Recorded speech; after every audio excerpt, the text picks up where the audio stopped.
यदि देखिए, हम सभी ने अपने घरों में पूरे 9 दिन तक माता रानी का इसी प्रकार यथासंभव यथास्थिति सुबह और संध्या पूजन अर्चन किया, माता के नामों का जप किया और बड़े ही मन से माता को भोग प्रसाद समर्पित किया। तो जिस तरह से चौकी की स्थापना के नियम होते हैं, उसी प्रकार से चौकी के विसर्जन के भी अपने नियम होते हैं।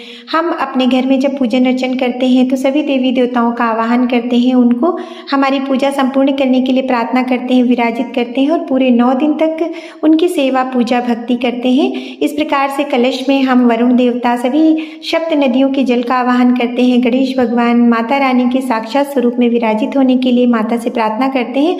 उसी प्रकार से जब आप चौकी का विसर्जन करें तो माता के सम्मुख सबसे पहले आप गणेश भगवान की कृपा से निर्विघ्न पूर्ण हुई और इतने अच्छे ज्वारों के लिए माता को धन्यवाद दें। और सबसे पहले आप एक हाथ में फूल और अक्षत लेकर दोनों हाथों को इस तरह से बंद करें।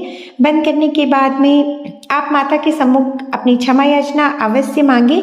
इसके लिए आप माता से प्रार्थना करें कि हे जगत जननी, हे करुणामयी माँ, हे भक्तवत्सला, मैंने बहुत ही मन से आपकी सेवा पूजा की है। हे माता रानी, जाने अनजाने यदि मुझसे कोई भी त्रुटि हो गई हो तो अपनी बच्चा समझकर मुझे क्षमा करना। और हे मैया, मेरी पूजा स्वीकार करो, अपना वरद हस्त मुझ पर, मेरे परिवार पे सदा बनाए रखना। हे कृपालिनी, हे जगत जननी, हे अन्नपूर्णा, सदा ही हमारा भरण पोषण करो। इस तरह से माता के सम्मुख आप उन चावलों को और पुष्पों को चढ़ा दें और फिर सभी के ऊपर आप इस तरह से जल को छींट दें। देखिए, जब हम पूजा अपनी समाप्त करते हैं तो हमें पूजा का पूर्ण फल तभी मिलता है जब हम इस तरह से माता को उनको यथा स्थान पर पुनः विराजित कर देते हैं। सभी को टीका करें, गणेश भगवान को कलश पर, चौकी पर, अखंड दीप पर, जौ पर, इस प्रकार से टीका करते हुए आप अपनी पूजा पूर्ण करें। और देखिए, जो आप यदि अष्टमी का व्रत रहते हैं, नवमी को पारण करते हैं, तो भी आप नवमी के दिन मैया के सम्मुख एक दीपक अवश्य जला के रखें। और जो हमारी चौकी है, इसका विसर्जन 10वीं तिथि को ही होता है, तो आप ध्यान दें कि 10वीं तिथि तक आप माता के सम्मुख पूजा अर्चना अवश्य करते रहें। इस तरह से दूसरा जो हम अपनी सुहाग सामग्री है वो किस प्रकार से लें जिससे हमें अखंड सौभाग्यवती होने का आशीर्वाद मिले। तो देखिए, उसका सही तरीका है कि आपको जो भी सुहाग सामग्री स्वयं के लिए चाहिए वो इस तरह से आप माता के सम्मुख अपने आंचल को फैलाकर माँ से प्रार्थना करें कि हे देवी, मुझे अखंड सौभाग्यवती होने का आशीर्वाद दें, मेरी सास सुहाग की रक्षा करें और हे मैया, अपनी करुणा कृपा से मेरे ऊपर सदा आशीर्वाद बरसाती रहें और मुझे सदा सुहागन होने का आशीर्वाद दें। इस प्रकार से जो सुहाग सामग्री आपको अपने लिए चाहिए वो ही आप केवल अपने कोछे में रखें। यदि आप इसमें से कुछ सुहाग सामग्री अपने परिवार की अन्य सुहागिन महिलाओं को देना चाहती हैं तो उनके लिए आप अलग निकाल दें। और देखिए, इस तरह से हम एक पैकेट सिंदूर का रखते हैं, तो उस सिंदूर के पैकेट से हम सभी को सुहाग सामग्री मिलाकर देते हैं। उसके बाद मैया के चरण स्पर्श करके ये अपनी सुहाग सामग्री आप अपने लिए प्रयोग करेंगे इस सामग्री की, तो इसमें मैया का पूर्ण आशीर्वाद है और माता रानी की कृपा से आपके पति की उन्नति होती है और आपके सुहाग की सदैव रक्षा होती है।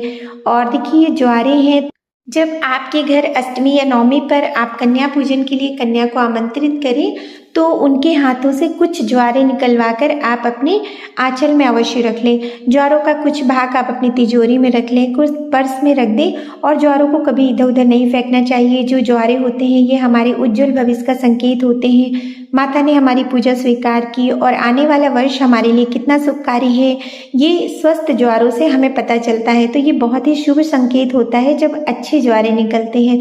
और देखिए, जो प्रसाद हमने भोग प्रसाद में माता को चढ़ाया, चाहे आप हलवा, पूड़ी, खीर, जो भी हम कन्याओं कंचकाओं को खिलाते हैं तो वो भी माता को आप सम्मुख जरूर चढ़ाएं। और इस तरह से नवमी को यदि आप व्रत का पारण करते हैं अष्टमी रहकर तो उसी प्रसाद से अपने व्रत का पारण करें, नहीं तो यदि आप 10वीं को पारण करते हैं तो नवमी के प्रसाद से ही पारण करें। और गणेश भगवान के नीचे जो हमने अक्षत रखे हैं ये हम चिड़ियों के लिए डाल देंगे और गणेश भगवान का जनेऊ और जो उनका कलावा है उसको या तो आप बहते हुए जल में विसर्जित कर दें या तो आप किसी ब्राह्मण को दान कर दें। और जो हमारी पूजनीय पुस्तकें हैं उनको भी इसी प्रकार से पूजन अर्चन करके यथास्थान हम व्यवस्थित कर देंगे।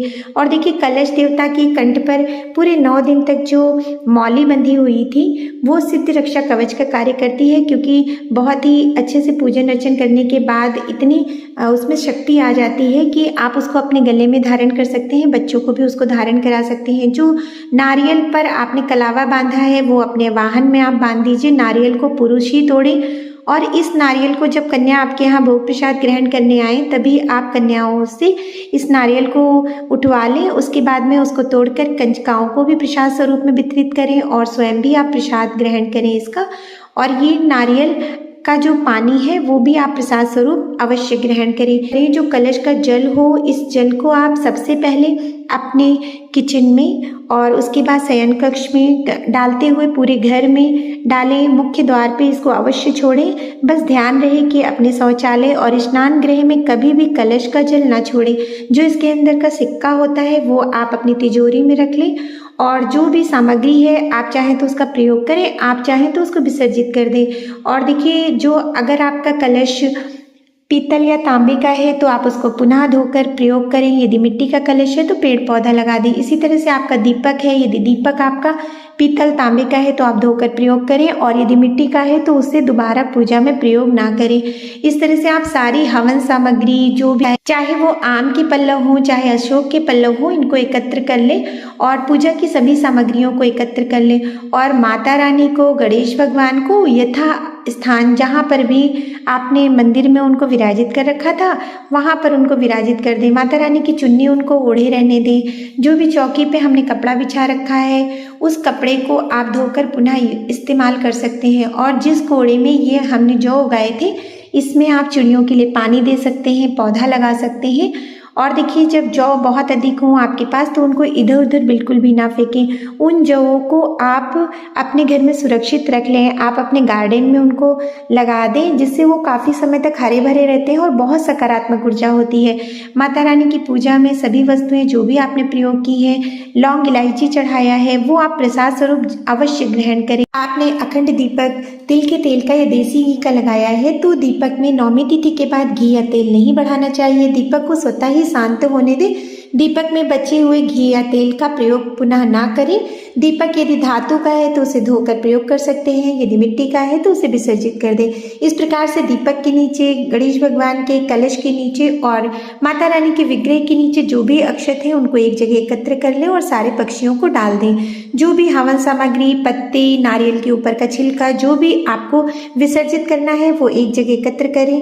हो सके तो बहते हुए जल में बिना पॉलीथीन में डाले उसको विसर्जित कर दें या फिर पीपल के पेड़ के नीचे, आंवले के नीचे, गार्डन में किसी अन्य पौधे के नीचे एक गड्ढा खोदकर उन सभी सामग्रियों को दबा दें। और यदि आप कंचिकाएं खिला रहे हैं तो आप सप्तमी, अष्टमी, नौमी किसी दिन भी खिला सकते हैं। हवन आप नौमी को करें तो बहुत ही अच्छा रहता है और चौकी का जो विसर्जन होता है वो 10वीं तिथि पे होता है। इस प्रकार से आप विधि विधान से पूजन अर्चन करें। माँ भगवती की कृपा सदा ही आप पर बनी रहे। और यदि आपको वीडियो पे कुछ भी अच्छा लगा हो तो कृपया चैनल को लाइक, शेयर, सब्सक्राइब जरूर करें। जय माता दी।